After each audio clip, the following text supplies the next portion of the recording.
the season. Here's what Dr. Pierce said on Monday during our show. Play with a brace with that.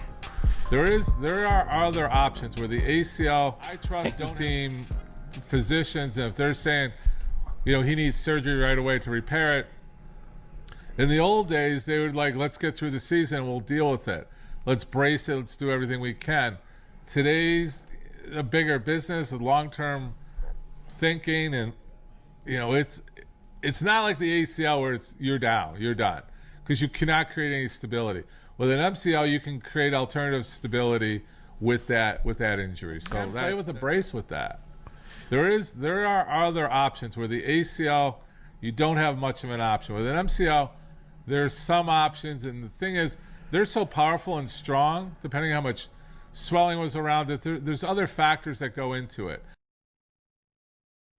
Dan Campbell followed that up the next day. Calm down.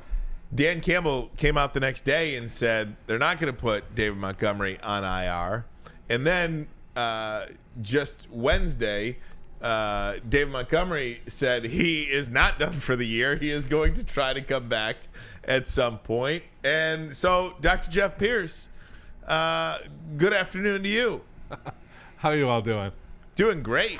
Yeah, no, I mean, it's kind of like what we talked about. I didn't hear exactly what I was saying, but to elaborate, I mean, it's the MCL. Unfortunately, we have some video that we can't show because of YouTube rights right now, but basically we were showing that the anatomy of the MCL, the medial collateral ligament, it's a lot different injury than the ACL. So I actually had a cool video, if we can eventually get it up, but it was a tear of the ACL showing the difference versus the MCL. The MCL is basically, just to give you a little bit of anatomy, it's the inside of the knee. It holds the stability of just the inside. And there's a question if it's a complete tear, a partial tear, if it's a strain. Everybody's using all these different words. Then we heard potential surgery, then we said maybe not. So try to clear the air. It's a ligament on the inside of the knee, which I'm pointing to my knee, you can't see. But here's the joint. If this is the inside, it's a ligament that holds across that joint line. And it helps from moving this way. As opposed to the ACL, it helps this way. So with his lateral movements, it's more detrimental, but he's also got enough powerful muscles in his hamstrings and his quads and his whole lower body to compensate for that. I mean, a lot of guys play without an MCL, let alone a strain. So when we talk about secret sauce and some of the stuff we do, I don't think he should be playing this week, but I don't know if he's ready for surgery.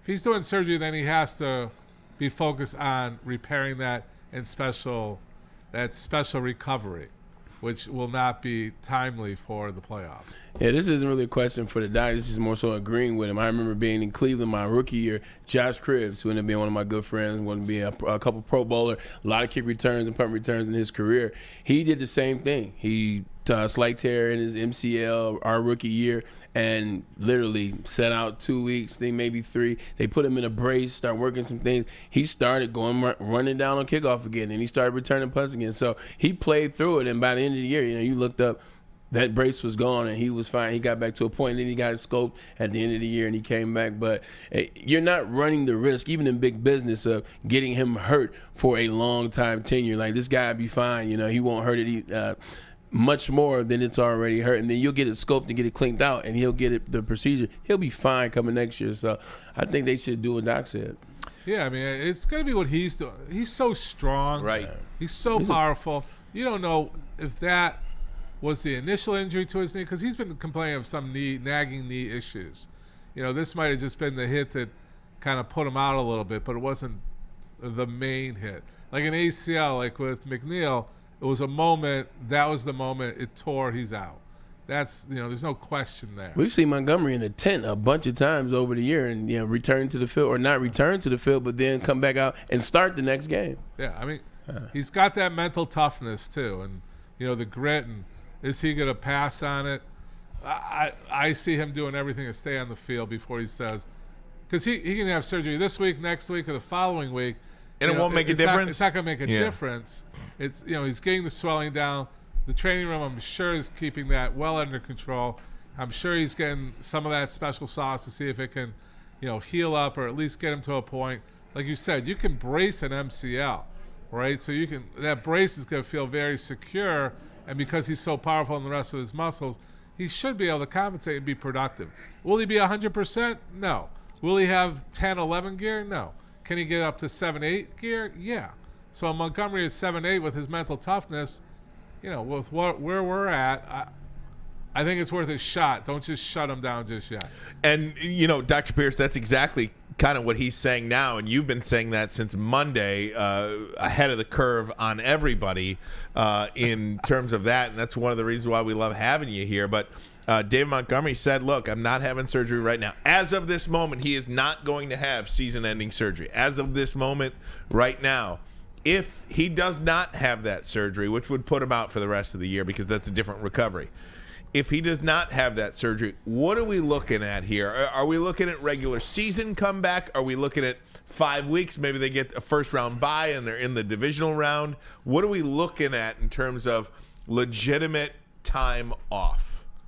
If he doesn't have surgery? If he does not have the surgery. Yeah, that's a week-to-week thing. He's off 2 weeks for sure. Mm-hmm. Why play him Chicago? We should be able to beat Chicago without Montgomery. I think the boys are going to come out real strong.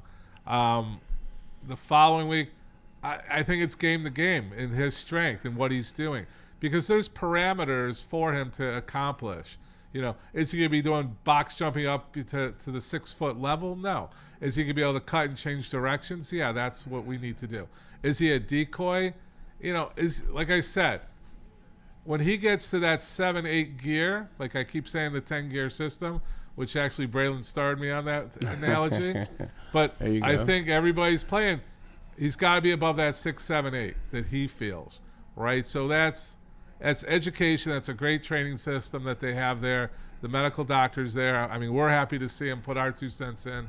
The secret sauce that's being done on a daily basis. I think it's game. You do surgery now, there's no question, right? I think we're going to go week to week, and as we win and as we go, I think we can just let him rest even more, which is even putting him at a stronger position to be ready for the playoffs. Talking to Dr. Jeff Pierce, Michigan Sports and Spine. And Dr. Pierce, just looking at yesterday's practice report, Brian Branch out with a calf, Taylor Decker out, and so many guys, 1, 2, 3, 4, 5, 6 guys out with rest. What can rest do this time of year for a professional athlete to not practice? And those guys, Taylor Decker, Frank Ragnow, DJ Reader, Zadarius Smith, Amon-Ra St. Brown, Kevin Zeitler, all out with rest. Can I answer that question? Sure. Doc, not to cut you off. Just as a former athlete, as a player, I can answer that question. When you get to this time of year, and you're putting in this run for the playoffs, like you put in a lot of hours, you put in a lot of times, man. You've been hit a lot, you've been banged up, you've been bruised. So when you get an opportunity to get some days off around this time of year, it's not days off like people think. You're not practicing, but you're still going through things to get rid of lactic acids, to give whatever injury, nick or bruise that you have. You're still riding the bike. You're still coming in getting treatment. You're getting in the whirlpool. You're getting in the cold tub. Right. You're sitting in the sauna. You're doing some light work with the training staff. You might go through a light workout with the strength and conditioning coach, and then you're down in mentally to practice. So that part is what helps you really get back to the field and feel a little bit better like you did maybe 3-4 weeks ago. Is that part. It's doing the rehab and the prehab as well as sitting out. So you're not just standing or sitting and you got your feet kicked up for 24 hours. You're actually working with individuals. You're still getting the lactic acid out there. You're still getting the workout in, and you're still working on whatever is injured. So you're doing some things that help you when you go to the next game or so. Yeah, I mean, it's really recovery, right? So he keeps throwing out that lactic acid. People don't know. You have a buildup. I mean, these guys are moving at such a high level. There's a reaction to the body. And to get all that out, to get the soreness out, you're still working with the trainer. You're spending more time. You're not worried about hitting. You're still watching film. You're doing everything else. It's that contact. It's that constant beating on the body. The body needs to recover. How we do it, even at the Olympic level, that recovery is so good. Is it hyperoxygen tanks, hyperbaric chambers, things like that. Sitting in the whirlpool an extra half an hour. Chilling out and just relaxing is also mentally part of it. But like he says, you're not on a couch at home, playing gaming at home. Yeah. You're focused. These guys are focused, It's body recovery, which is a natural thing. Like when you had the week off, it made a difference when you came back. Oh, 100%. Yeah, I mean, it's just extra days. It's days of recovery. There's certain physiological recovery that takes place every day, like sleep. Sleep deprivation. You don't recover. You live longer if you have proper sleep. All that stuff. Yeah. Your heart works less. Everything's just better, and we can get that recovery. And it's drinks, it's nutrition, it's everything. When I say secret sauce, it's including a lot of things. Nutrition is one of them. Working those muscles out, working the lactic acid out, getting that flexibility back, babying that injury. All those things are good. This might be an unfair question, but I'm going to ask it anyway. To who? To the Lions, really. You look at all these guys. The Lions have 22 guys out on IR. The next closest team has 12. Yeah. Are they doing something wrong? Well, I mean, and you look at a guy like Carlton Davis. Okay, he gets hit underneath the jaw, breaks his jaw. I know that's not the Lions' fault. That's a freak thing. Aiden Hutchinson is a freak thing. Khalil Dorsey, same Aiden Hutchinson type injury. Freak thing. But it is a lot of guys to be out. You can go pull my clip from preseason. We're full pads. We're going 100% now, so we're prepared. And I played both sides, so I could say something now. That going 100, I think a lot of these injuries are related to that 110% activity level. 100%. Right?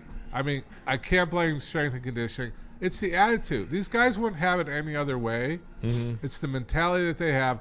We're going full out, A to Z, all the time. Is that the biggest? It's the only real thing I can point to. But it's a culture that Campbell has built in that locker room. Mm-hmm. These guys are warriors. I mean, they're warriors. They're going to war, and they're leaving it all out there. They're not second guessing. Aiden Hutchinson, did he have to go that aggressive to the quarterback? That's his thing. The hit under the chin. Is he being more reckless? I mean, you can start picking it apart and finding things, and I can create all this verbiage for it. But, are we playing reckless? Are we playing smart? Are we playing 110%? Are we winning? Is that culture? There's a culture there. There's definitely a common ground that we're not going to really acknowledge. There's a common ground going on with the Lions that it's the double-edged sword. They're fighting at 110%. We're winning at 110%, but we're also putting ourselves at I don't want to use the word reckless, but a little bit of higher risk of injury doing that.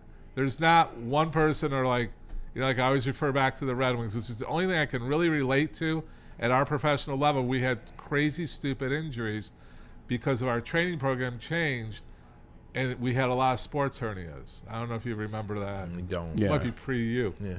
But we had, Darren, I think, had 2 or 3 surgeries. Draper had 2 or 3 surgeries. Osgood everybody had some type of surgery. It was all because we were training him in that forward flex position to say we're going to be faster. But we found out that, when you're in that forward flex position, we're tightening that muscles. We were shortening the ligaments.